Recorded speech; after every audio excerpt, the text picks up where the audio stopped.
معزز سامعین کرام، ہمارے پاس جو دو سوال آئے ہیں، پہلی چیز یہ کہ کیا قرآن کریم کو بغیر وضو کے پڑھ سکتے ہیں، اور دوسری چیز بغیر غسل کے قرآن کریم پڑھنا کیسا ہے۔ دیکھیے معزز سامعین کرام، قرآن کریم کو بغیر وضو کے چھونا جائز نہیں ہے۔ بغیر وضو کے اور بغیر غسل کے چھونا یہ جائز نہیں ہے۔ احناف کے نزدیک بغیر وضو کے چھونا بھی جائز نہیں۔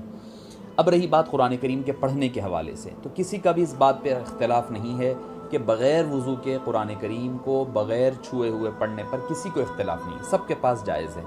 اگر کوئی بغیر وضو کے ہے، ادب کا تقاضا یہ ہے کہ بھئی وضو کے ساتھ پڑھا جائے، مستحب ہے، ادب کا تقاضا یہ ہے۔ اگر کوئی بغیر وضو کے قرآن کریم پڑھتا ہے تو یہ جائز ہے اس کے لیے، بغیر چھوئے کے، قرآن کو چھونا نہیں۔ اب چھونے سے مراد اس کو ڈائریکٹ قرآن کریم کو نہ چھوئے، کوئی کپڑا یا کپڑے وغیرہ کے ساتھ، کوئی غلاف وغیرہ کے ساتھ ہو تو پھر وہ بھی چھونا جائز ہو جائے گا۔ اور ایک مثال کے طور پر اگر آدمی رات میں سونے کا وقت ہے، سونے کے لیے لیٹ جائے، اگر اس کو وضو نہیں ہے، حالانکہ سنت یہ ہے کہ وضو کر کر کے سویا کرے، اگر وہ بغیر وضو کے ہے، بلا وضو اگر آدمی سوتے ہوئے آیت الکرسی ہو جائے یا قرآن کریم کی کچھ جو مسنون صورتیں ہیں وہ پڑھتا ہے تو اس کے لیے وہ جائز ہوگا۔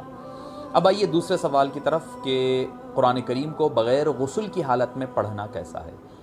کسی کے پاس بھی یہ جائز نہیں ہے کہ آدمی بغیر غسل کے، چاہے وہ مرد ہو یا عورت ہو، یہ دونوں کے لیے ہے کہ بغیر غسل کے قرآن کریم کو نہ چھو سکتے ہیں نہ پڑھ سکتے ہیں، نہ چھو سکتے ہیں نہ قرآن کریم پڑھ سکتے ہیں۔ البتہ ایک گنجائش یہ رہتی ہے کہ اگر آدمی قرآن کریم پڑھنے کے ارادے سے نہ پڑھے، مثال کے طور پر کوئی وظیفے کے طور پر پڑھ رہے ہیں کوئی قرآن کریم کی آیت یا قرآن کریم کا کوئی سورت، تو یہ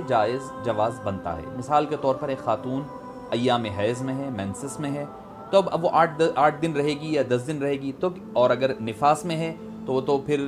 میکسیمم لمٹ اس کی 40 ڈیز ہوگی، تو کیا آیت الکرسی سونے سے پہلے یا معوذتین یا قرآن کریم کی کوئی دوسری صورت نہیں پڑھ سکتے کیا؟ تو معزز سامعین کرام، فقہاء کرام فرماتے ہیں کہ اگر قرآن کریم نہیں بلکہ کوئی وظیفہ پڑھنے کی نیت سے اگر آدمی کوئی یا عورت قرآن کریم کی تلاوت کرتا ہے یا کرتی ہے تو یہ اس کے لیے جائز ہوگا۔ یعنی آیت الکرسی ایک وظیفے کے طور پر پڑھتے ہیں اکثر سونے سے پہلے، تو اگر اس طریقے کی کوئی بات ہے، اس طریقے کا وظیفے کے طور پر پڑھنا چاہتے ہیں تو ایسی صورتحال میں یہ اس کے لیے جائز ہوگا۔ مگر قرآن پڑھنے کے ارادے کے ساتھ قرآن کریم پڑھنا نہ مرد کے لیے جائز ہوگا، نہ عورت کے لیے جائز ہوگا، نہ چھونا جائز ہوگا، نہ بغیر چھوئے ہوئے، زبانی طور پر بھی نہیں، دیکھ کر کے بھی نہیں، ہر دو صورتحال میں